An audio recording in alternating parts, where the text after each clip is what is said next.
Hello, everybody, and we are now live. I'm just going to go on to TikTok as well. So we're going to go live on TikTok at the same time.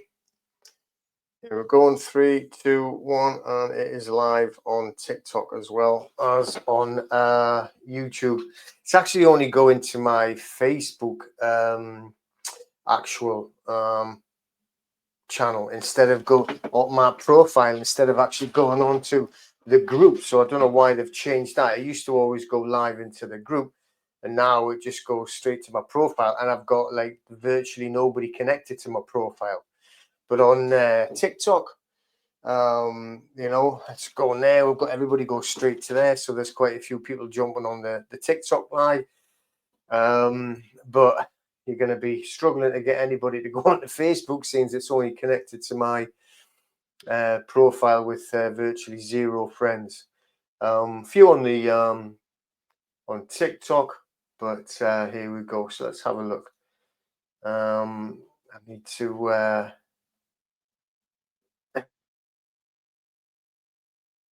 so there's my comment. I don't want to see that. How do I get to see the comments again? Can't remember how to actually see. Maybe they just come up onto there. All right, but we've got a lot of them coming on to the TikTok on live. So, if you are coming on, just say hi, come into the actual comments and make a comment or chat, whatever it is, because I have no idea if there's anybody like me going to comment. Not a lot I know of yet anyway. Loads of comments flying in on TikTok. Maybe people are connected to both. But hi, Bob. How you doing? Good to see you. Need to talk to you soon so we can chat about the end of the month, early February. So we've got to get you up there for Checkmate the Matrix live. All right. So Bob's coming up, and he's going to be doing. He's still coming up, Bob. Fingers crossed, everything's still good with you, and you're going to do some qigong sessions at the beginning, so that to get everybody in the right frame of mind to be able to take note of the event. So we're planning, everything's running ahead. We've got awesome, brilliant. Be good to see you again as well. Anyway, Ricky won't be there; he's going to be off. But there's a few more people coming on now. So you've got like Whitman and Zed. Hello, Squirrel Sniper. I like that one. Cool, they're coming on, and there's everybody coming into the TikTok channel as well. Good to see. Or from the US, lovely. Coming in from America. Hiya, Rob. Robert Smith's coming in as well.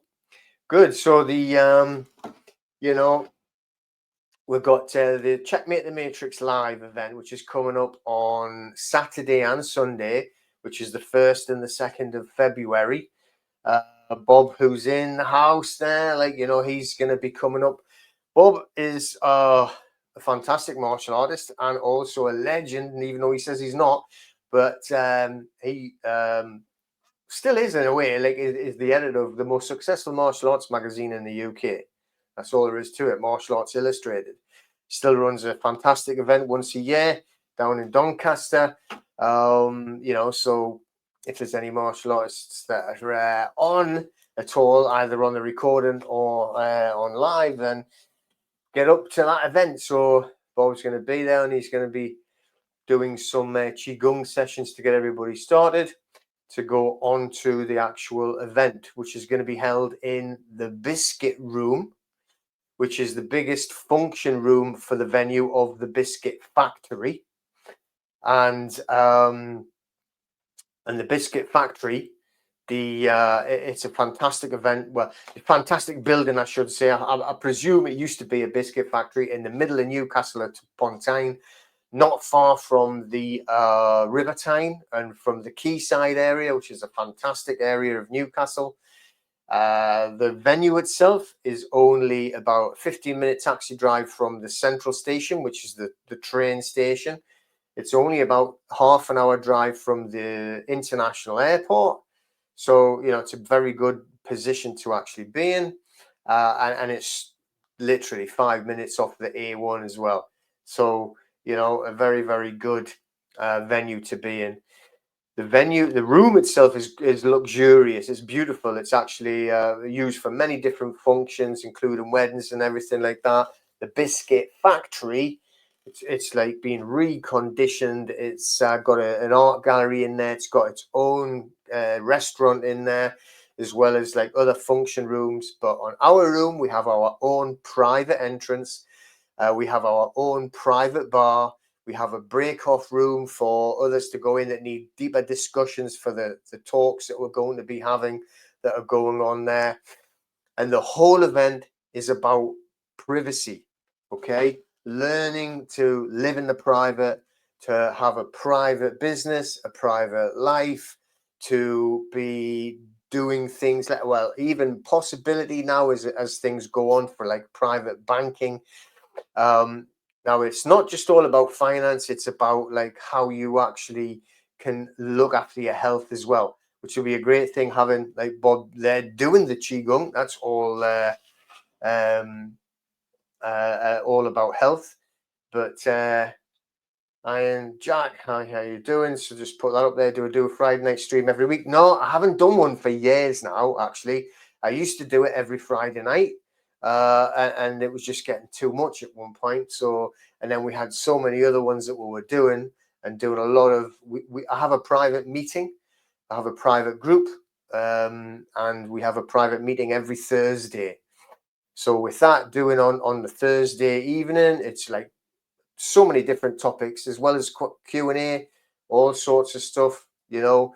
So, but this is the first weekend that it doesn't even feel like a weekend. Does it feel like a weekend to anyone on here, be it on TikTok or on YouTube or whatever? Because after like the break, not that we celebrate anything like that, but it just everything's skew with, isn't it? So I don't. It doesn't feel like a weekend or like a strong end, I should actually say, but definitely doesn't feel like a Friday. It's just all weird. Hey, Snack Wrench, back on again. Good to see everybody here. Ella Smith as well. Excellent. So yeah, it's just kind of messed me up, but we need to crack on getting ready for the event. So a lot of it is going to be about like obviously the financial side, but also the protection side as well, and the privacy side. I think we've got a guy coming up who's going to be doing a presentation on how to protect your laptops, your mobile phones, how to make them more private. That would be interesting, wouldn't it? I'm looking forward to that. So like on how to actually keep your mobile devices. Everybody's on a mobile device, aren't they? You know, looking at TikTok now, we've got it on there. We've got obviously the laptop itself, it's all connected. So the guy's going to like be doing a presentation on how to actually keep more private connections, you know, on your all of your devices. So that would be good. But on the health side as well, we've got to be like thinking about how we can look and take responsibility for our own health, because we don't really want to be going into a hospital at all. I wouldn't recommend that to anybody, you know. So the the fact of like wanting to go into a hospital is just like is abhorrent. I think it should be to anyone. So you have to make sure that you try and look after your health as much as possible to avoid going into places like that. So really, when you think about it, we've got Mark Atwood's going to be coming up, and he's going to be talking about his centre, which is in Ireland, but also they have franchises as well. And on the franchises is like how you can get involved with them, and they actually have hyperbaric oxygen chambers that are in their centres that they have, which is like health centres, spas, whatever you want to call them, as well as other various different therapies. And I will also have like a woman coming over from well, it's not Newcastle, it's actually on the other side of the river, Gateshead, Michelle, and she's going to be telling about her actual center. Her center, she's got like health rooms, you know, salt rooms. So you go in and it's like salt therapy, like, you know, like you're breathing in sea air, but it's actually in a room, salt all over the floor. So it's amazing. We attend regularly. But also they've got hyperbaric oxygen chambers inside of the actual center that she has, as well as like red light therapy and all things like that. And she's actually I'm sure she did say she's going to bring over a portable oxygen chamber so people can try it out there as well. So I definitely recommend that. So it's like all about like looking after your health. And another guy and another presentation we're going to tell, which I think is really important. All right, you just let me know in the chat, or let me know even on TikTok. Has anybody got fillings in their teeth? What do they call them? Amalgam, is that what it is? But you have the fillings in your teeth, you know, like the silver fillings that they put in. Has anybody got any of them? Because this guy is a holistic dentist. So he's going to come and he's going to be giving like like presentation on how you should be looking after your health, because a lot of it comes from the teeth and a lot of the toxins come from these fillings and everything. Now, I'm not going to tell you, I don't know anywhere near. But this guy is a professional dentist, has been his entire adult life since he qualified, like, and he is holistically trained as well. And he's going to be giving a lot of information on about like holistic health, holistic dentistry, how to look after your health and your dentistry or your dentures, your teeth, you know, but like in a way that is good for you and not good for the pharmaceutical industry, you know. So yeah, you got loads of fillings. Yeah, that's it. So, you know, this is somebody you need to be looking after, listening to then. What does that say? What does that say? If my parents decide to build a tomb for when they pass on their property they own, does that then turn it from a house into something else? Well, I mean, they can build a tomb if they'll allow the bodies to be in there, is a different matter altogether, isn't it? So I've never heard of that before at all. In I know it's a big thing apparently in the US, but there's a lot easier ways of doing things. There's a lot easier ways of doing things, and a lot of what we're going to be talking about. I've spent hours and hours on the phone today before this presentation, and a lot of it was talking about privacy, private trusts, offshore. I mean, private banking. All right, private companies getting away onto offshore jurisdictions where, you know, if you've got a business of any kind, then you can take it into this private banking sector and you get it all combined, private banking, right? Which means that the governments can never see what's inside that bank, right? It's all on the blockchain, nothing to do with like cryptocurrency. It's just on a blockchain technology, okay? And on there as well, it's like got a private trust incorporated into it. It isn't one you can go and go like go Bob down the street or Henry across the road. This is an offshore financial corporation that if you become part of their corporation, you will already have built into this structure a private trust, offshore private trust in jurisdictions that no one is allowed to look inside of. So by putting your businesses in there, putting your assets like your homes and stuff in that kind of structure, as well as not only having the private banking side, which is meaning like, you know, whatever money goes in there or anything, you can put in fiat currency, you can put in cryptocurrency, you can put in assets, everything is protected. So that also will be part of that actual event, which is on, like I say, Checkmate the Matrix. That is what it's going to be called. Checkmate the Matrix Live. I'm just going to put the website up on there. Make sure I've got that wrong. Checkmatethematrix.com.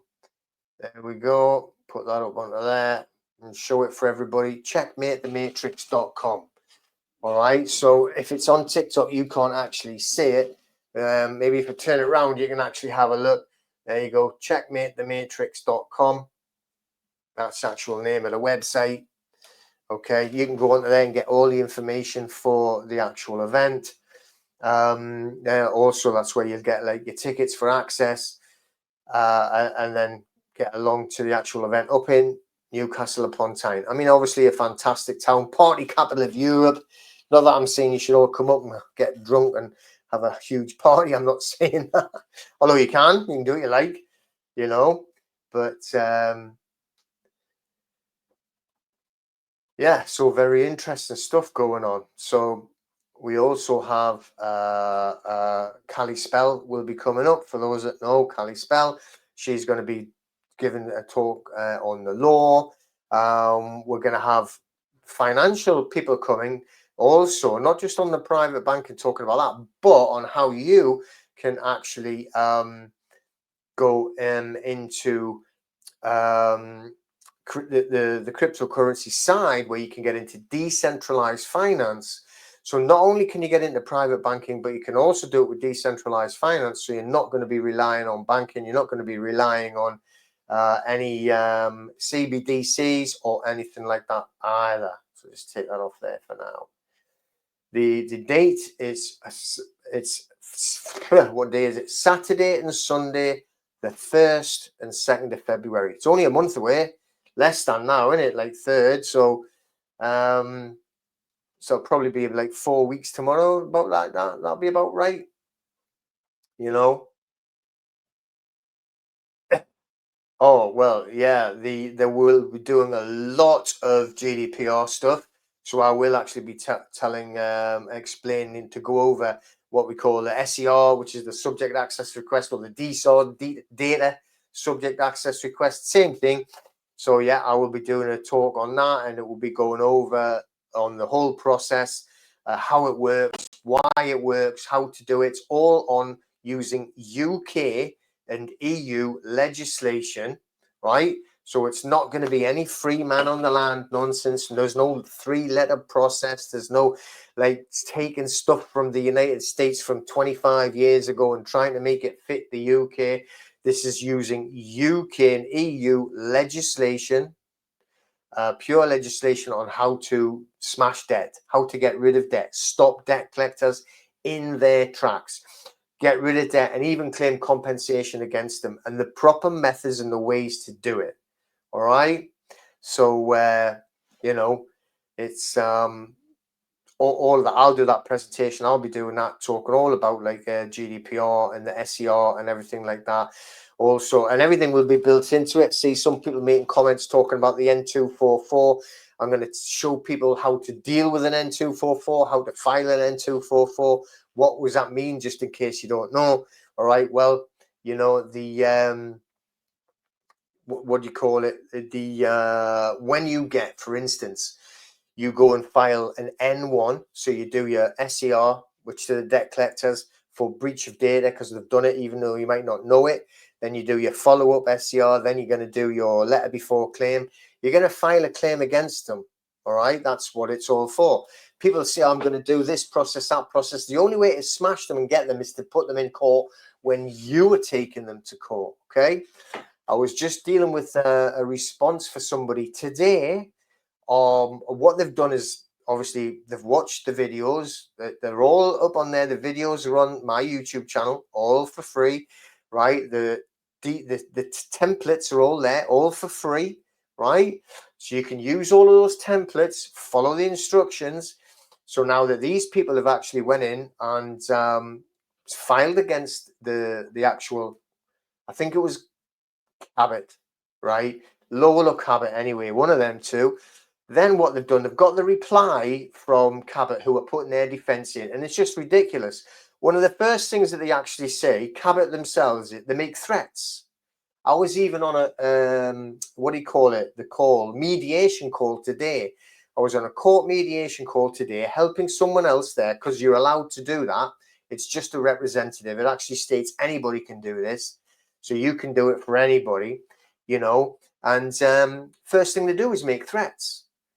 It's a mediation session. You would think so. There's a mediator that talks to you who's from HMCTS, right? You would think that it would be a sensible conversation, but what they've got to do is just to pass on what, you know, the debt collector are saying, and the first thing they're doing is making threats. This is their way of mediation. If you don't drop the case, we are going to do this to you, we're going to do that to you. And they still always go on and they talk about we can use the Law of Property Act 1925 section 136 that says all we need to do is give you a notice of assignment. We're using GDPR. We're not using the Law of Property Act 1925. We've set it up a different way completely, you know. So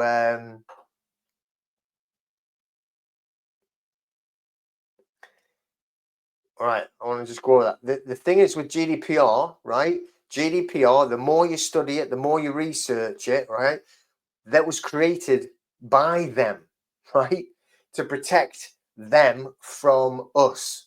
Okay. So the only way it can ever be changed is to improve the strength. This is EU legislation as well. So like UK can't change it just to try and get rid of like the EU legislation. And you know, I'm telling you now that it's never going to be anything apart from being positive in your power. But you got to know how to use it. This is the thing, and you need to know how to use it completely correctly and follow it to get the process correct. Because like this, two people that I was dealing with today, one of them I did the court like on the telephone, right? The mediation, threats from the debt collectors straight away. And all they try and do is to say, oh, we don't need to give you the deed of assignment. We don't need to do this. We don't need to do that. They always say stupid things like, well, the deed of assignment, so we've bought the debt from the bank, but it's got none of your details on. In reality, how on earth would they know it was your debt then? Or I've bought this, we don't know who it's from, but it's got to be you. So here's a letter. You know, it's nuts. But anyway, let me have a look. Okay. So you paid. I know what you mean by paid electric bill there with a bill of exchange. Good for you. Well done. Awesome. That's it. One of our group last night, the just were on our private meeting, and they were like showing their success, what they managed to do by using the scripts for the direct debit indemnity guarantee claim to reclaim your money from the direct debits that you've been paying, it be for council tax or whatever it would be, debt collectors, and she got a big wad back by using the scripts correctly to actually do that. So as long as you're doing it things correctly, then oh, hang on, sorry, I've frozen my machine up.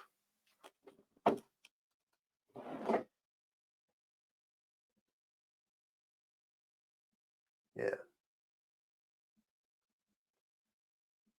this is the thing.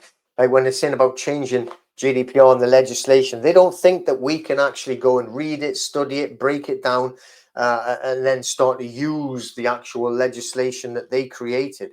So it's all their legislation. Everything that I do, right, is completely with UK legislation. I don't use, like I said, I don't mean it to be rude, but I don't try and use like free man on the land stuff. I don't try and use like, you know, like a 3-letter process and try and do. I use their legislation, what they've created to protect themselves, right? And like I say, like, you know, this company that someone used the SCR templates that are provided for free, still on here. Go to my playlist, and on my playlist you'll see the one that's for all for debt. You can download every single template off there. Now I do update them and I do change little bits of them and I make them better all the time, you know, but them ones that are on there are good as well, though. Okay, so just like bear that in mind. But you know, straight away, like even the responses on the court defense, the threats, they actually threaten. So not only do they send the defense in to, it's not the court, is it? It's Northampton Civil Business Centre, but they send you a copy and threats in the letter. This is how disgusting that they are. You know, we're going to do this to you and we're going to do that to you. And, you know, but at the end of the day, right, we've got the case law that backs it up that they must have a legally executed deed of assignment to do a notice of assignment. How can you do a notice of assignment if there's nothing to assign? So they have to prove ownership of the debt. This is the difference. They have to prove the ownership of the debt. And if they can't prove they own it, then they can't enforce it and ask you for the money. So, or the fiat currency, whatever way you want to talk about it. But so that's a fact. And they're always going to lie to you. This is the thing, right? Debt collectors are liars. Doesn't matter like what debt collectors are liars. So just bear that in mind. So don't take everything like well, I think it was guys talking about like what he's seen something about like the GDPR, whatever. Like these debt collectors say, take it with a pinch of salt because they're just disgusting. You know, they're all liars. They'll continue to lie. Their job is to lie, cheat, and steal your money. All right, lie, cheat, steal your money, and that's all there is to it. So, you know, just bear that in mind. You know what I mean? Yeah, good. So you can go on, if you are on TikTok and you want to go over to the live on YouTube, go to that one, Return to True Democracy, that Law and Knight is putting up there. Thank you very much for that. If anybody is trying to arrest money from the bank account, right? So that's Jacko on TikTok saying that. Is anybody on YouTube ever had anything like that? Where either be the debt collector through the court or the council tax, they do it a lot, and they do the arrest of the bank account, or the arrest of your wages, or the arrest of your benefits. You know, we've got a whole video section and a whole template section on our webinar that we did 15th of December, was it? And on the 15th of December, we recorded the whole thing, and I've put it into a course, and I've broken it all down, and I've even got it much more information than we covered on the webinar has gone into this course.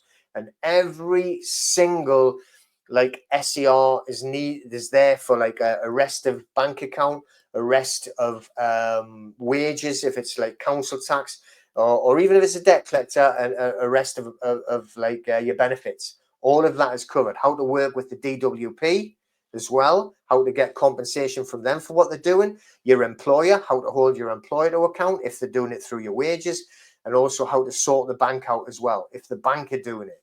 Okay, so all of them. And the debt collectors, if it was with a debt collector that are doing it, say for a CCJ, well, we're going to go back to the original part again. We can still go against them looking for the legally executed deed of assignment, not under like their law, but under the Law of Property Act 1989, which is miscellaneous provisions.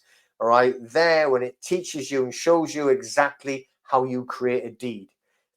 And you can only get a debt transferred from one party to another, be it the bank, credit card, whatever it was, to the debt collector where they say they've purchased it, right? If they're saying they've purchased it, then it has to be done with a deed, because in UK law, right, and it's the same, England, Scotland, Wales, and the north of Ireland that they call Northern Ireland, right, that they claim as their own, even though it's not, it's just still part of Ireland. But the anywhere in there it counts. Actually, in Ireland as well, it's the same. It's because it's property, and property in a common law jurisdiction is generally treated the same, therefore needs a deed to actually transfer one to the other. Okay. Most of what we actually say, you know, Joel, is the same for Australia. I'm dealing with somebody in Australia right now about a debt, helping them, and you need a deed of assignment to transfer debt from one to another. So a lot of what we talk about, you know, does actually count and is exactly valid. What does that say? Can't arrested wages be claimed back? Yeah, 100% they can be, Gaz. So, like, if you like, obviously, it's on the course. We did the webinar, right? And on the webinar, we went through many different scenarios. One of them, if it's an arrestment of wages, it can be a few different scenarios. But let's just say it's either the debt collector for a CCJ, or right, it is the council tax. Either way, you're going to use the GDPR process to actually reverse engineer the actual system to go back to the beginning and say, right, well, we're going to hold you to account because you can't show us a legally executed court order. So if it's the council tax, then we're going to go for the court order, because even a liability order is classed as a court order, and they'll not have the correct paperwork. And I have all of the I have all of the case law to back up what I'm saying as well. I have tons and tons of case law that I've put up for loads of different people. And there's nothing they can do about it. So if it's an arrestment of wages, not only can you actually file against your employer for taking wages off you, which is theft, if they have not got proof that there was a legally executed court order, and there isn't one. There's no paperwork to back it up if that was council tax. And the same thing, if there's no legally executed deed of assignment, if it was a credit card, bank loan type of debt, then same would actually account with that as well, because it means there was no legally executed court order. So either way, you can always go back. You could get the wages back. You can get compensation for it from, let's say it was council tax. Get your wages back, then get compensation from the employer and get compensation from the council, because they've all lied, right? So they've all actually all as well, because there's no legitimate interest. And this is the key term when we're talking about GDPR. A lot of people say, well, how have you breached this? How have you breached that? Well, it's all about legitimate interest. Okay.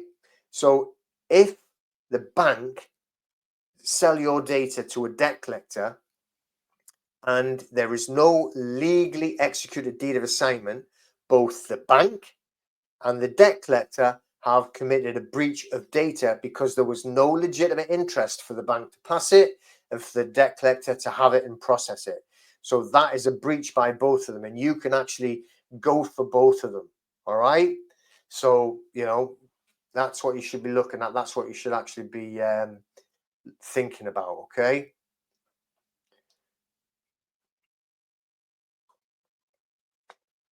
That question doesn't make any sense. What type of private trust does not require registration? So a private trust does not require registration. All right. A trust can require under certain legislative aspects, but it all depends as well. You see, I mean, there's ones that are not in the same jurisdiction.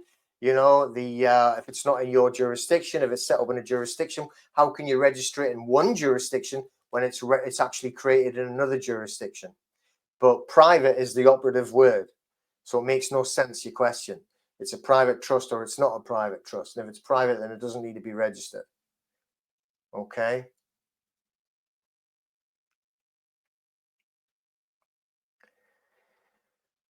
But yeah, so for sure you can get your wages back if that's what was happening. Same thing if they took it out, you know, your bank account. If they've done that arrestment of like the funds in the bank account, you can take the bank. You can actually get them done properly as well if you do it correctly and do it under GDPR using the correct processes. When you're looking at the legitimate interest, as long as you have the correct legislation and you're using full-on legislation, you leave all these notices and, you know, like notice to principal and notice to agent and all that. Get rid of it. Get rid of it. Stop doing it. Right? Let's look at real legislation, because that's what they're working on and it's in the public. So why try and do something else if everything that they're doing is in the public? Why not attack them in the public and use their own legislation against them, and then you can actually beat them at their own game? To me, that just makes a lot more sense, you know? What's that? What's your thoughts of them setting up business courts? What does that mean, a business court? It's all a business court. All courts are business. Did you know that? What's that? I can't see that. It's gone up. Duller Court, I think it said.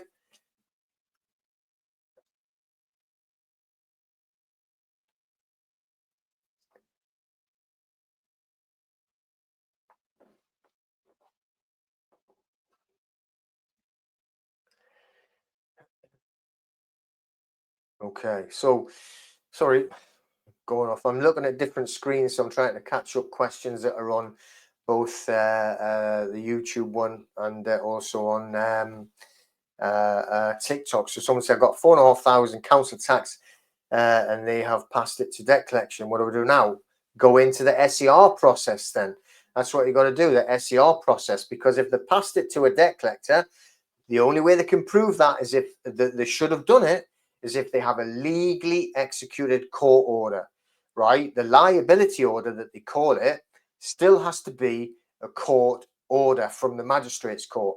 And the reason why it's all done in a magistrate's court is, right, the Local Government Finance Act 1992 gives the jurisdiction of all council tax matters to the magistrate's court, all of them, right? So you've got to look at the legislation, because a lot of people are saying, but it's a civil matter. Civil should be in the county court.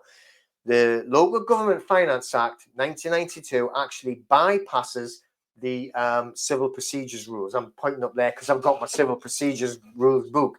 So it takes it completely outside of civil procedures, even though it's only a civil debt, right? So what you have to do, right, is go attack them for the legally executed court order.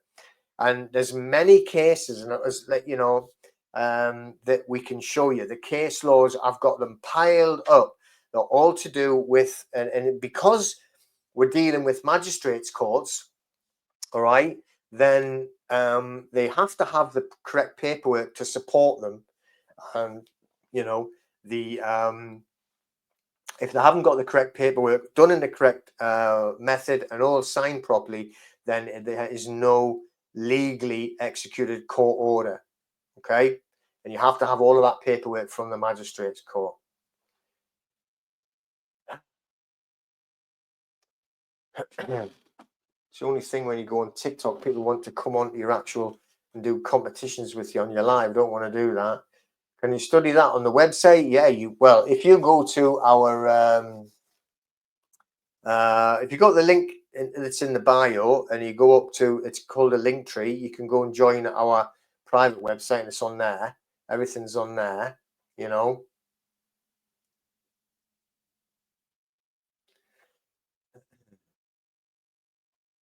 All right, do you SCR the creditor, right? Say that that's the council as well as the debt collector and take them both to court. Absolutely. Yeah, that's the whole point. That's what I'm saying. So let's take that scenario, what you're talking about there then, Darren, right? So see if you've got like the council who have sent your case to a court, to a debt collector. What they're saying is, in reality, the claim from them is that they have a legally executed court order. So the liability order has to be legally executed by the court. And it is a magistrate's court because under the Local Government Finance Act, they have jurisdiction. So they'll create all of these, but they make them in big blocks. And because of that, there's no due process. And because of that, there is no signatures on the correct places, right? And it's not just about, oh, I have a signed and sealed. It's nothing to do with that. It goes before that. I was talking to somebody today and they actually had the court paperwork given to them, they think by accident, and it showed it was signed the day before the actual hearings, right? As soon as you got that, then they have no case. There is no legally executed order. The magistrates that create the liability orders, they have not got it legally signed and sealed. So when you get the liability order and then they pass it to a debt collector, that is a breach of data. The council have breached the data and so has the debt collector. So when the debt collector, like Leighton versus Bristow and Suter, right? Bristow and Suter still chasing council tax debts, even though they got done and had to pay compensation for doing so, but they're still doing it, right? Because this is how much they don't care. Because they're making so much money, right? That like, you know, if they have to pay a little bit out now and again, they don't care, right? But there is no legally executed deed, and because of that, right, then you can actually file a claim against the council and against the debt collector. Absolutely. Hi, Dorian. How are you doing?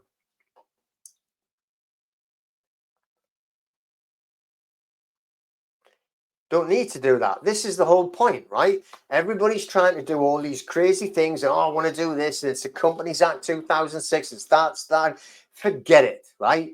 Concentrate, laser focus, GDPR. We can attack them on GDPR, data protection. All right. They're smashing it all the time. They're completely ruining it. All you got to do is you got to go on focus, laser focus. Forget about all the rest of the stuff you see. Forget about people saying, oh, we're going to do like, prove my obligation. Where's my no obligation challenge? Load of bollocks, right? Like what you got to do is you've got to concentrate on what is working, and what works is GDPR. Then hold them accountable for the breaches that they are doing because they've got no legally executed court orders. And we can prove it. We have the case law to back up how they breached the actual data laws. And because of that, right, just think about it. You can get them on the breach of data. You don't need to prove all the other nonsense that people are trying to talk about. So you go in there, you get your compensation from them. So they file the court to the debt collector. You get them both into court for breach of data. You get compensation from the debt collector. You get compensation from the council. What are they going to do the next year? Are they going to do it again so you can take them both to court again? And then the year after that? Well, how many times to actually sue them and get that money from them, because they're always breaching your data. And the only way they can stop it, by the way, is to completely 100% change all of the magistrates' court in England, Wales, Scotland, right, and the north of Ireland. Okay, they've got to change them all, and then they've got to change the whole process, right, that's been set up for years. So, you know, that's what you've got to be thinking of. Let's start thinking smart instead of like thinking in weird and wonderful ways. Like, oh, I'm going to use this. It's like GDPR, GDPR, right? Data. Use that. The GDPR and DPA 2018.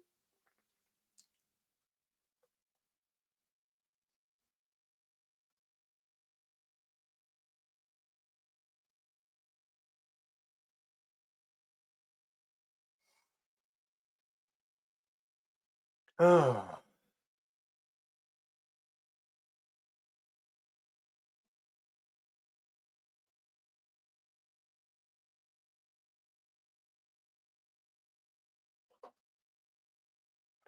where are we now?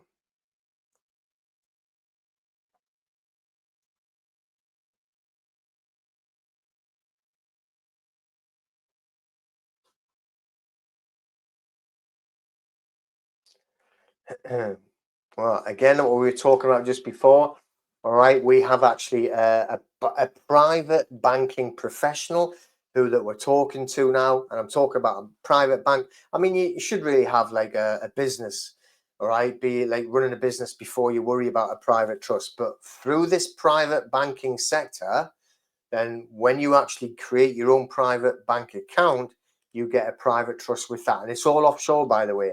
The bank account's offshore, the trust is offshore, which means that your company gets registered offshore, you know. But yeah, so that expert, we're talking with him. He may or may not be at our event, Checkmate the Matrix Live, the 1st and 2nd of February 2025 in Newcastle upon Tyne. The good thing is, all right, the venue, we know the people, and this is the difference. So the hotel that we did it in, the Peter Lee Hotel that we did it in last year, that we know the people that own the hotel, that run the hotel, and we've got a big group of people around us. The same as this venue that we're going to check, you know, when we run Checkmate the Matrix Live, the MC, that's Eddie Elwood. He's gonna like 5 times Mr. Universe, more than Arnie Schwarzenegger. Okay, so he's going to be the MC. We're going to introduce him as well. And then after that, you know, I mean, obviously we've got all the security staff from his security firm. So everything's going to be secure. We know all the people from the actual venue, you know, and this is how we actually operate in a very close knit community. Look after each other, you know.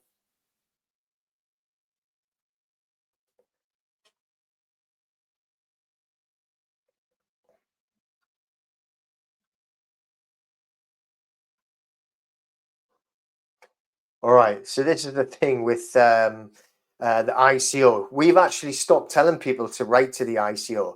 So the thing is, right, what you got to do is the ICO is kind of a punishment to them. So why worry about it? So in reality, right, if you send an SAR to the company, you don't worry about what they do. Okay. I'll tell you what, I'll just take that off because it's blocking everything out.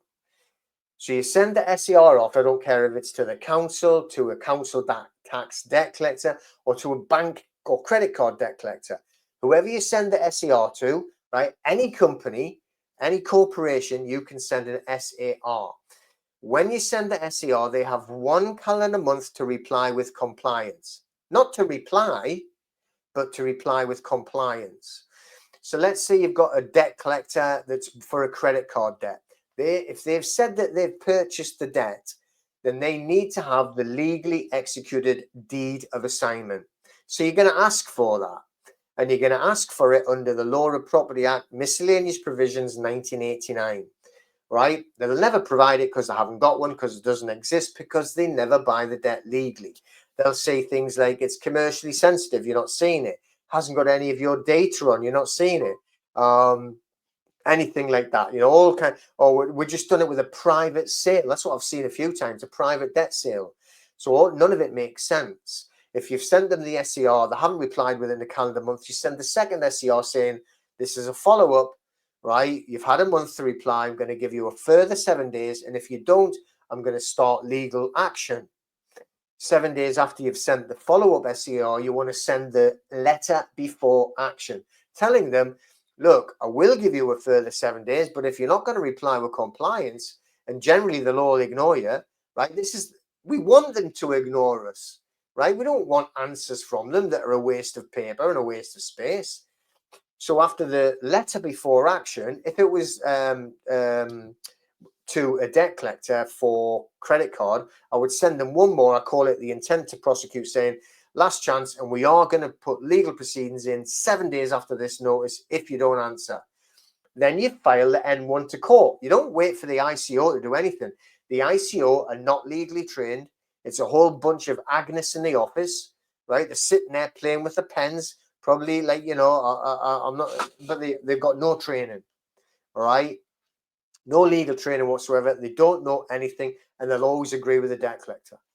So now I would say forget about doing it to the ICO, and why wait for them anyway? I've got loads of cases that never ever replied, still follow through with the next stage of it, and then you go in and take them to court. Do not send a single SCR if you are not willing and prepared and ready to file an N1 and go to court. If you're not willing to go to court and not willing to fight them in the court, don't send the SCR. Don't start it. Do not start and ruin a fantastic GDPR process if you're not willing to go through the entire thing. You don't need the ICO, right? I mean, we used to say that all the time, get to the ICO. Now I just ignore them because, you know, they're just basically just, like I say, I don't mean it rude, but just Agnes in the office, sitting with an office full of untrained people. We don't wait for anybody. 1 month after the first SCR, second SCR, 7 days. 7 days after the LBO, if you want to do the intent to prosecute, send that one 7 days after. Once you've done that, either the letter before action or the intent to prosecute, boom, you're going to file the N1 and you're going to go to court and get them into court and claim your compensation. So the compensation that you're claiming, by the way, a lot of these debt collectors, and they'll go like, oh, it's like, you know, why are you wanting compensation? What have we done? What's your loss? Right? It's like not a tangible loss, right? You haven't actually just like, well, they haven't took money from you. What it is it's like the harassment that you're actually feeling. So it's distress and it's anxiety and the inconvenience, the stress through mental health issues because of what they're doing. That's why you're asking for the compensation. So and forget. Don't worry if they say, oh, I want to get legal, not legal, sorry, I want to get a medical professional to check. That's a load of bull, honestly. They just do anything to try and put you off. So, you know.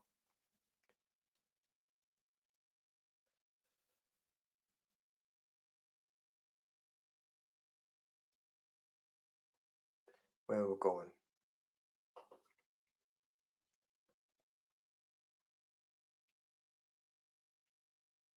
Yeah, I mean, you know, like you say, use the word common law when you're putting on there. We should use it as in we are in a common law jurisdiction, okay? But like they've twisted it to be like, you know, you've got to use like free man on the land stuff and I am man, all right? But just honestly, stick with the legislation. They created that legislation, so it was to protect them from us. But what we've got to do is like know how to use it and go against them, okay? The N1, so as I say, Dean, it's hard to fill out. No, it's not. And the same thing again, I'm not trying to tell everyone they should be on the course, but right on the course there is a full layout how to do an N1, how to fill it in, and it's all written out. I'm going to create another one and put that into the course, by the way. So anybody that went on the GDPR webinar should already have access to this course for free because you went to the webinar. But anyone else, I'm going to put out a link to get into it, you know, like as a replay kind of thing. You can get into the actual GDPR backup webinar, if you want to call it, the replay, and it'll show you how to do the N1, how to do it to the credit card company, how to do it to the council, and then we're also going to put up other ones there because I want people to be doing them to the banks if they have to do the arrestment, like we're talking about before, or also to DWP or whoever it would be for the benefits, whatever they're doing, the arrestment of earnings or whoever it is, you know.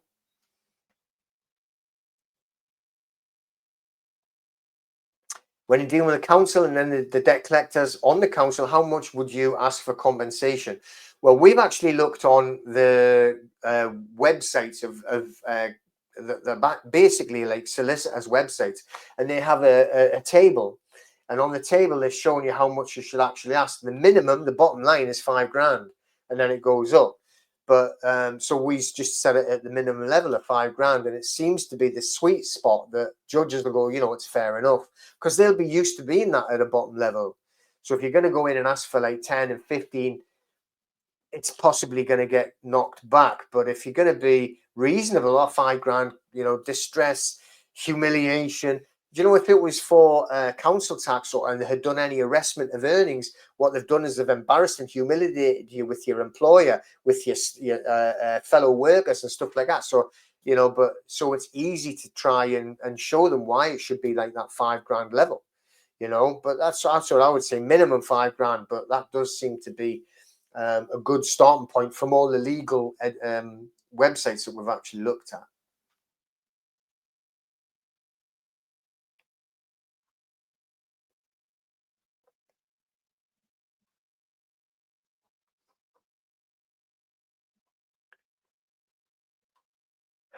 Yeah, that is true. Too much information in it. So, and that's why they want to stop people, you know, talking on there. You don't need to get a special bank account. You just need a private one. And we're going to have like a private banker to actually come and talk to you about a private bank account, which is an offshore bank account, right? And when you actually, it's probably better for businesses, I will admit, but on there, like you get the private bank account, which also incorporates a private trust. Okay.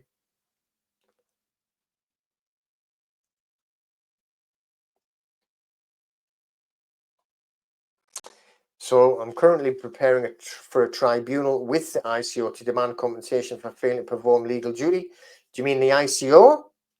For them to perform legal duty? So they didn't, is that what you mean, is they didn't actually respond to anything? Is that what you're trying to say? Let me know.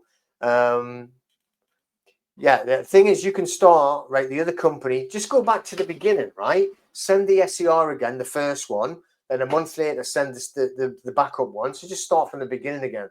Just do it like that, you know? So you're literally starting a fresh claim.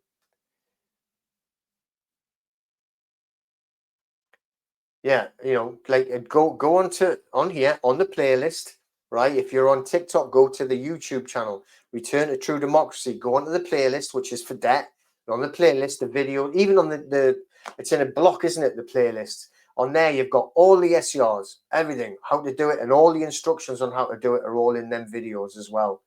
You know, every time that you get one coming from a debt collector, it always calls it a letter before action. I don't care if it's called a letter before action, a letter before claim. What you need to do is you need to follow the rules.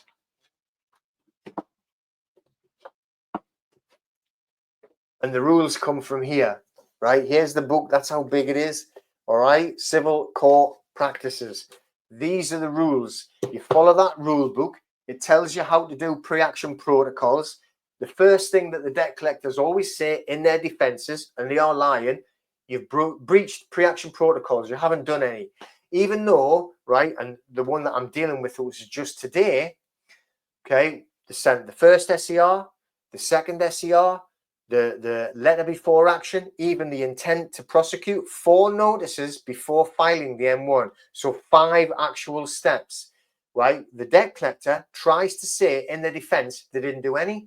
And all of them 5 steps are all backed up with Royal Mail recorded delivery. And they signed for it. Well, the first 4 they signed for, not the M1, but the first 4 that they actually had to sign for, we've got the signatures, right? and they still try and say that we've not followed pre-action protocols. This is what you're dealing with. This is the type of filth and liars that debt collectors are. Their job is to lie, to rob, to steal, and to take money from you that don't belong to them, right? So yeah, just follow the pre-action protocols. And it doesn't matter what you want to call it, letter before claim, letter before action. They always call it a letter before action, so why not just call it the same? Who cares? On here, it doesn't say which one it should be called, right? What it says is you have to follow the pre-action protocols. And then, right, this is the weird bit. When you are getting sued, so when say PRA group file an N1 against you, it goes straight. If you don't reply, right, you get a default CCJ. If you do reply, right, with the what do you call it, the service, right, then you get the extra 14 days. And then once you've had that, then you go to court, and you do go to court. No mediation. When you file against them on the M1, you always have to go to mediation, which is why I was on a mediation call today, right? So just make sure you follow them and don't care what they're called.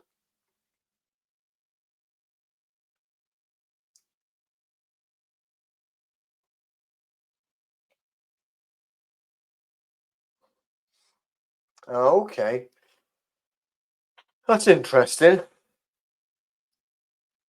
Yeah, so I mean, obviously, I don't know what the actual terms and conditions are, but that, yeah, I mean, the thing is, data is data, so the data is the new gold, isn't it? So, yeah, I agree with that. Absolutely, same thing, makes no difference. And as long as you're following the green book, okay, you're going on there.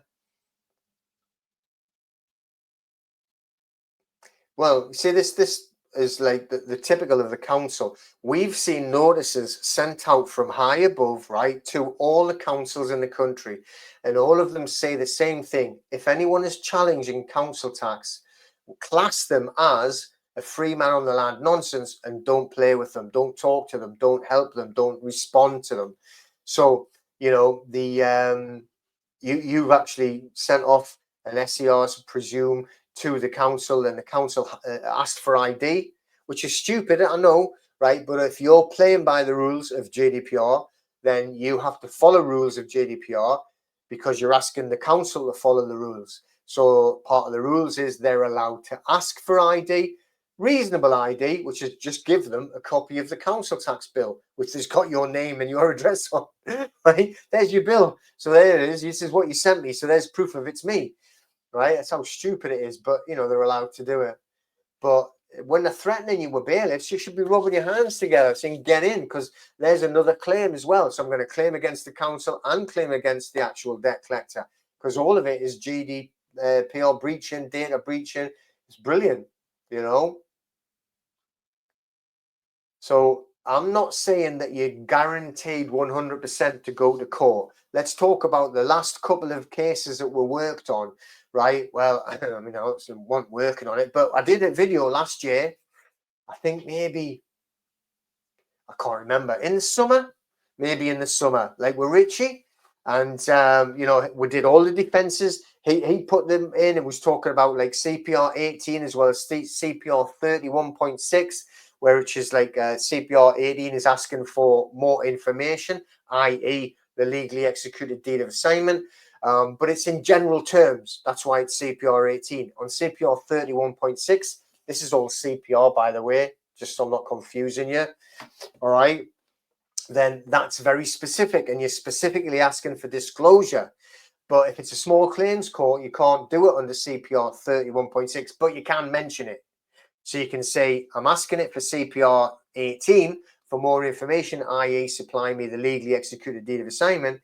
But if it was more like under these rules, then I could be asking for under CPR 31.6. So then you're showing them, where you're going, right? But you like both of those occasions, Richie, I can't remember the other guy's name, they didn't go to court because they haven't got the deed of assignment.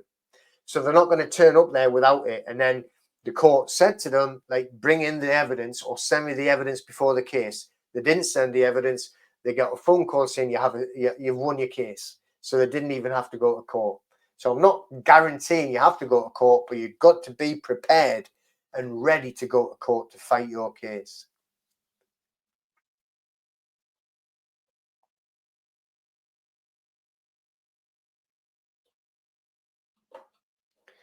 I have to read that one bigger. Do you deal with setting aside old judgments? Say once we've finished the SCR and compensation process. Still not sure what that means, Darren. So you're talking about, is this like a CCJ that you've had? Right? I mean, if you've got a CCJ, if it's really old, you've got to have a good reason for applying for the, what do you call it, the N244. That's the only thing I would say. So maybe if I've just discovered new evidence that there was never a legally executed deed of assignment. Therefore, there's no evidence now of the ownership of this debt. So if there's no ownership of this debt, they should have no right to go to court. So that is a good reason. But yeah, so if that's what you mean, then hopefully I've answered that question. Hopefully. Okay. Well, I should have had a drink of water, you know. My throat's getting sore now.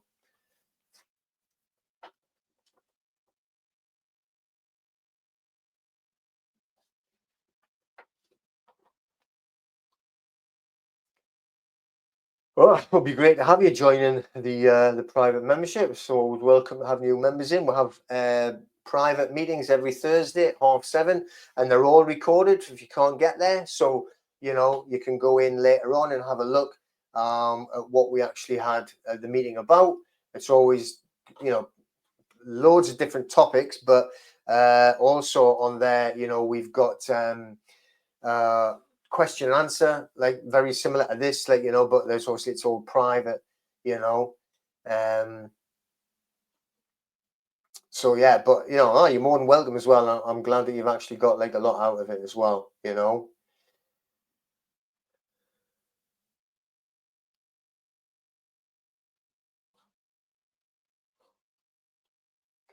Yeah, well, I mean, this guy, I was speaking to this guy for hours and hours and hours, and he's a private banker, and I'm talking about he's worked for the Bank of England, he's worked for all the major banks. They've set up banks, you know, and they've got all of the licensing in, and they set up offshore banks, not an account, a literal bank.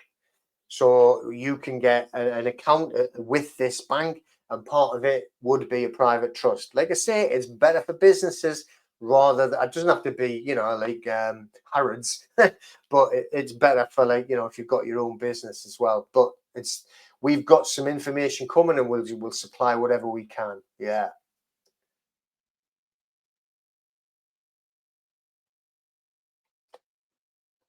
Um, no, I wouldn't think it's. Do you know? It wouldn't change that much. I mean, the thing is, especially when we talk about the civil procedures, when we're talking about the pre-action protocols, you know, and I bet you, I'm not going to look now, but I bet you can get, like if you're looking for something specific, right, and you look on your 2002 book and you can't find it, I bet you can go online and on a PDF on the government website somewhere and be able to find it.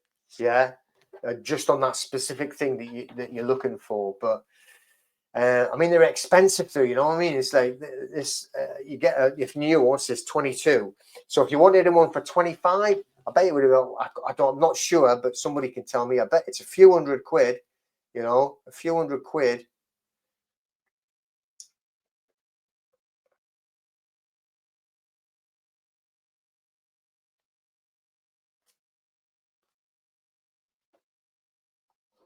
Okay, interesting. So the yeah, I see where you're going with that as well. But like I say, the ICO are not legally trained, so they have no idea what they're actually talking about. And what you'll be talking about here is contract law. So they'd have said, well, the gym have a contract, and because the gym have a contract that you signed, then they are actually not in the wrong. That's what they'll be saying, and they'll always support the other side, the ICO.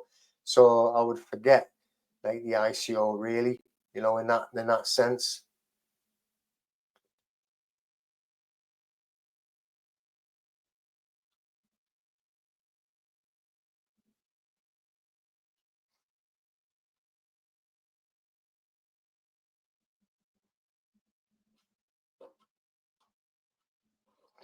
You know, on that one there, without it being like a bank loan or something like that, I would be sending them a request for it's still an SCR, right? But I would say, well, show me all of the workings out, the legally, right, audited accounts to say how that actually happened and whose mistake was it and who decided to pay those extra payments and then whose decision was it to actually start claiming it back. Because they always come up with this stuff and never have to prove anything. That's the only problem when they do things like that. So if you're having the DWP taking money out of your pensions for, like, you know, 20-year-old debt because it was family tax credit that was an overpayment, I mean, prove it then. That's what I would be like, you know, send it in. I want audited accounts, show me if that's true or not. And you can't just make statements, you know, coming out of the sky and saying, oh, now you owe me all that, you know. And they do that all the time.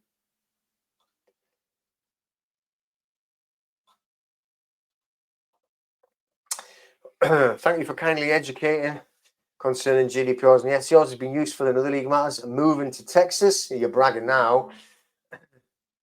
All right, currently following Dr. Graves' course. Cool. Well, enjoy yourself over there, that's for sure. You know, the let's have a look. New comments coming up. Yeah, it's annoying when GDPR, sorry, when DWP do stuff like that.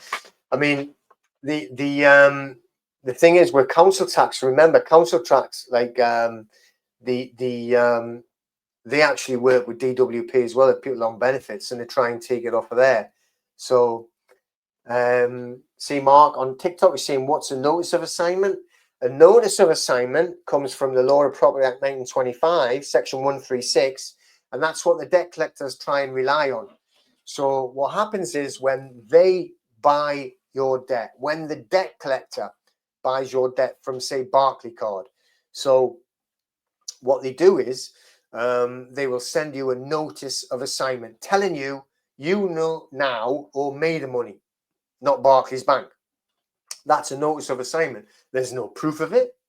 There's no backup of it. There's nothing. There's just like literally some guy knocking on your door saying, give me the money now instead.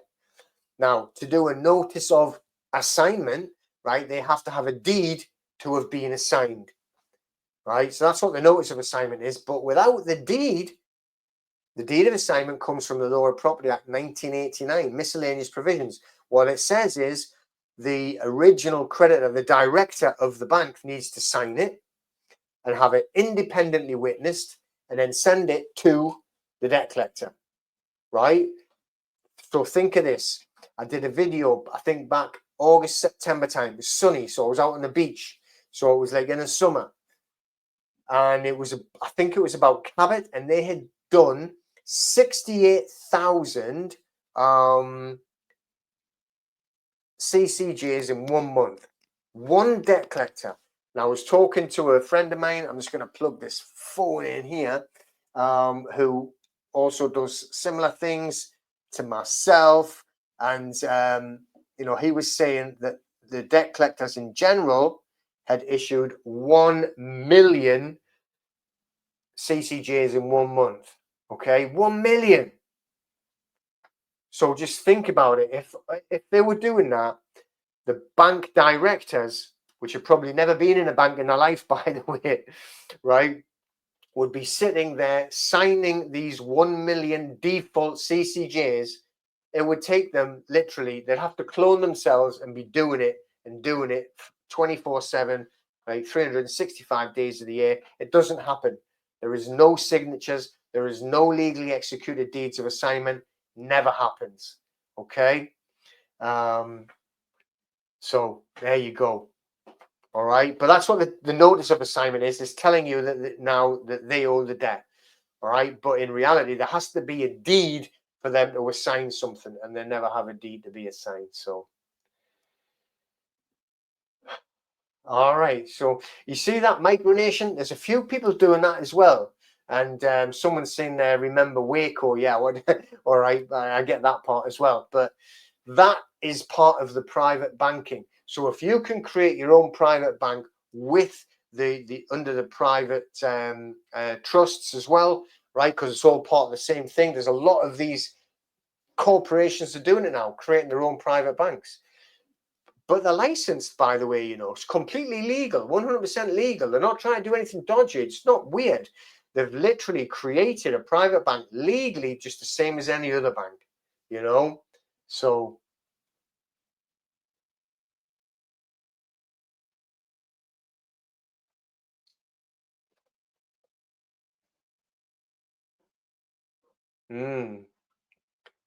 so any debt collector is trespassing, remind them of this for them not to become an intruder, and you can do whatever force is used against you with deadly force if needed, with impunity. Yeah, I mean, you can. I'm not recommending anybody do anything violent whatsoever, but you call it the castle doctrine. You heard of that sometimes, maybe as well. But in reality, remember, there's a big difference between a debt collector and a bailiff, and a bailiff's just going to come, on the knocking on the door, right? But if any bailiff, right, and that's a very old-fashioned word, they don't exist. The only ones that can legally properly knock on your door are high court enforcement agents or high court enforcement officers. Okay, so just bear that in mind. And they have to have all of the correct paperwork. And if it is a high court enforcement officer, they'll generally have from the high court all the proper paperwork. A debt collector, I thought, what are they called now? Something like Resolve or something like that, something disgusting and horrible. And they do go and knock on people's doors, which is absolutely horrendous. But very few of them do that, and you can get rid of them very easily. No debt collectors are allowed to come knocking on your door. No, not at all. But with like what do you call it? With the high court enforcement officers, I mean, it would have went through so many different layers to get to the high court. You would know all about it, and it, it takes a while to get to that level. So I wouldn't be panicking about that. You will know well in advance if that was happening. But debt collectors themselves, there's no way that they can knock on your door. You can get rid of them easy. And the thing is, right, when this is the good thing, when you've got the likes of, say, Jacobs, and you've got Bristow and Suter, Dukes. I don't know if anybody else knows any others, right? And they work with the council for council tax. They're the ones that will come knocking on the door or trying to clamp your car, and they haven't got any legally executed liability order, no court order at all. That's why you need to be suing them. That's why you need to be putting the SCRs to that company, right? And then going after them and suing them. And it's under GDPR. Do it under GDPR. CEDA, there you go. Iron Jack, thank you. They're another one. All right. So, the CEDA, like Bristol and Suter, like sort of the ones like that. There's Marston's, that's it. I think the other one. That type. That they're really sort of like the low life ones. So you've got to really, as soon as you get anything from them, from council tax, get onto the GDPR method. It's the only way it works. It's the only way that you'll actually be able to fight them, because it doesn't matter what else that happens. They've already breached your data, right? If they cannot prove that they have, and it's under Schedule 12, right, or Paragraph 12 Schedule, whatever it is, I've got it all written down, right? They have to show you authority to act. That's the wording. They have to show you authority to act. And if they haven't got the authority to act, they can't go anywhere near you. And when they're coming in saying, I'm clamping the car, remember the clowns in costumes, they are going to back them up all day.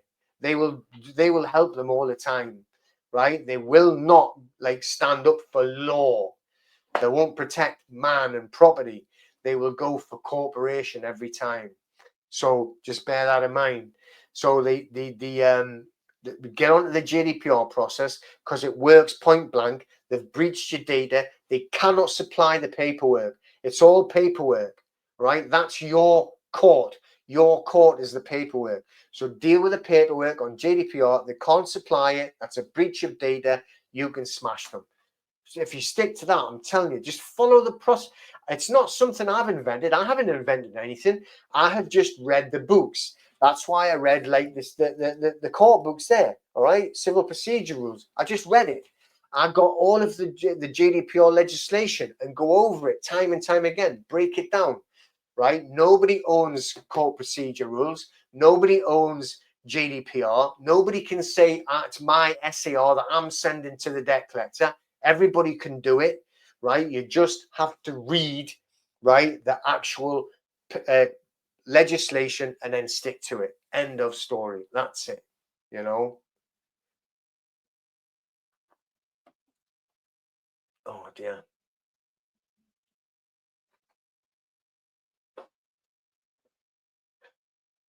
Yes, you can create your own trust, right? All you have to do is you have to follow the 3 certainties to do a trust. Okay. Now, the 3 certainties are certainty of intention. So, did you intend to create a trust? Right. So, if you've wrote it out, right, and then once you've wrote it out, either typed it up or even handwritten or whatever you've done, and then you send it to yourself through Royal Mail tracked and you sign for it, that's 100% intention. You didn't do that by accident. So that covers the certainty of intention. Then the next certainty is the certainty of subject matter. Subject matter is, what is the asset? What are you putting in the trust? Well, if it's your home, it's your beneficial interest that you're putting in. Okay, that's what you're putting in. You're putting in the beneficial interest of the asset. So if it's your house, it's the beneficial interest, all right, or the beneficial equitable interest. That's what you're placing in trust. So, and you make a list of it. All right. So I've got loads of case law again on how this stands up. Now, they have to recognize your trust under the Recognition of Trusts Act 1981. I have got loads of case law. Again, one of my favorite ones, can't remember the name now, Parkinson something, is all in it. They didn't even have anything written down. And they were actually at a game of bingo, telling you, go and read it. I've actually got it on loads of my paperwork, right? That the guy was saying all the time, this money, right, when we're talking about creating your own private trust, his words were all the time, this money is as much yours. He was talking to his new partner. It's as much your money as my money. Okay, it's as much your money as my money. And he used to say it all the time when they were playing bingo and winning money, losing money. All right. Now, this was his new partner, this woman. Then when he died, his ex-wife tried to take all the money out of the bank account. So they went to court and the court said, this is a trust. You got witnesses to show that he said that money is as much your money as it is my money. That created a trust. All right. Obviously, no form was needed. There is no format to be a valid trust. There is no special words to be a valid trust. You don't even need to use the word trust to be a trust. Anyone can create their own trust.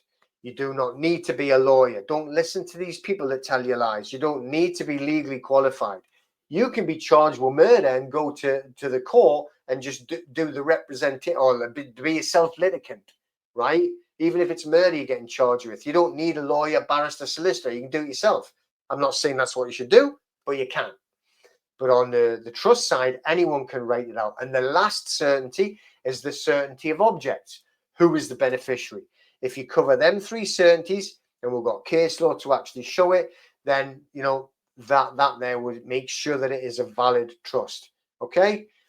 And it doesn't need any fancy words. Like I said, there's case law, and I can show you the case law. I actually put this up. Somebody says, where can I find that in case law? And I put about 5 or 6 in just on one of the last videos on YouTube. So go and look for it.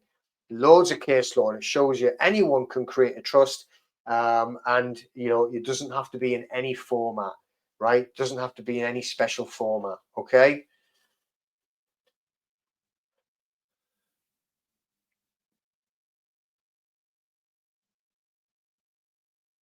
Well, if you think about it, what I've just told you there, right? There was like 2 people involved. One was the trustee and one was the beneficiary. So he was leaving everything to his new partner, when he was saying in the bingo hall about like this is much your money is mine.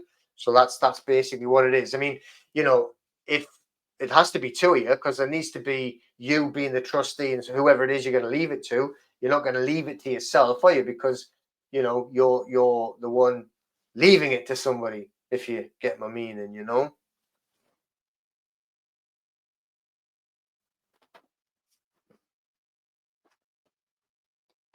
Okay, that's good. I tell you what to do then. I don't know how to say that. Lakshmi, hopefully I'm saying that. But like email me. All right. So email gold@claimyourstrawman.com. And you know, or if you put your email in a well, maybe you don't want to do that, but you know, email me and you know, we'll have a chat about that. Be interesting, you know. All right.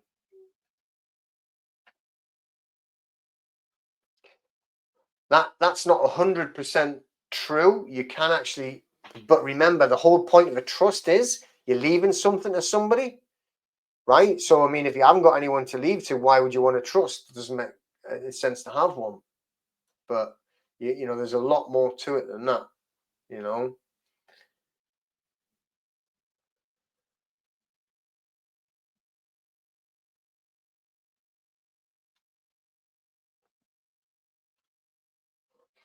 Yeah, there's a lot of stuff that we wouldn't share, like in a non-private nature, should we say? Do you know what I mean? So we've got to be careful of what you say in certain different ones.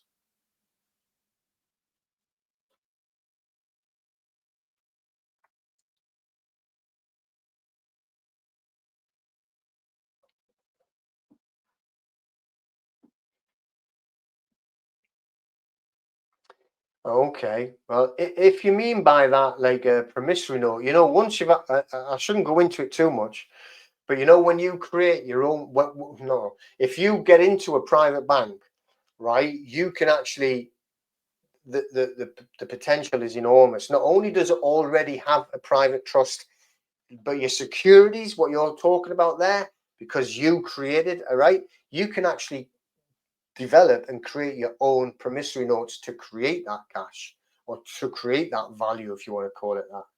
So even more interesting, really, you know. So where is it stored? Do you tell anyone else that you've set it up? You must be talking about a private trust then, Kathy, I presume. So the you know, the when you've actually created it, all you need is just, if you create it, you literally in English trust law, which remember I was talking about the guy saying to his new partner, just by saying it, this is much your money as it is mine. That created a trust. There wasn't any paperwork, right? And what they were talking about was the money that was in the bank account. So the money was in the bank account. When he died, the ex-wife tried to take all the money. The new partner stopped her by telling the court, well, no, he said it was mine. That created the trust. Those words, simple as. So there's nothing, but you know, if you create your own by writing it down, all you got to do is keep it in a safe place, you know. And then if anybody interferes, then you know you've got to be willing. This is the thing, right? You've got to remember we're dealing in a world of scumbags.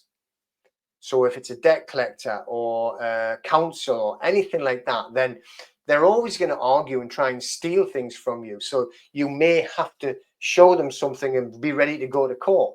Just like that woman went to court to stop the ex-wife taking that money out of the bank account.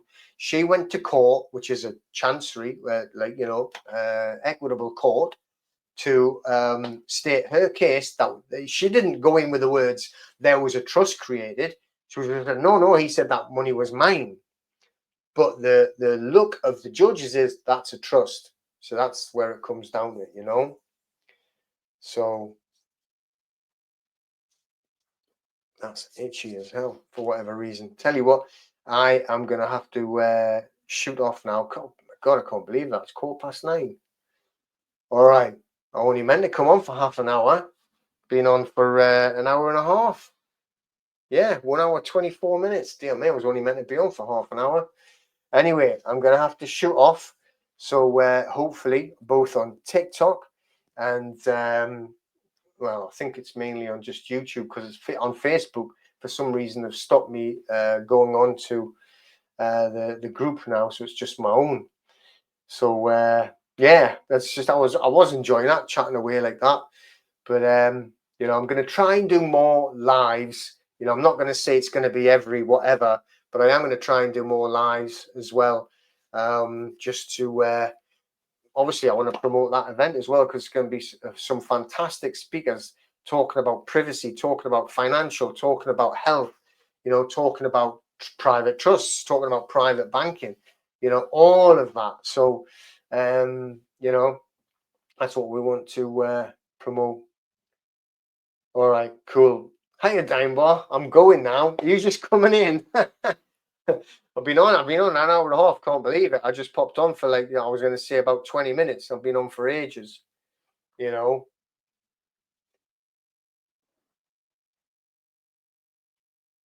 Yeah, cool. Anyway,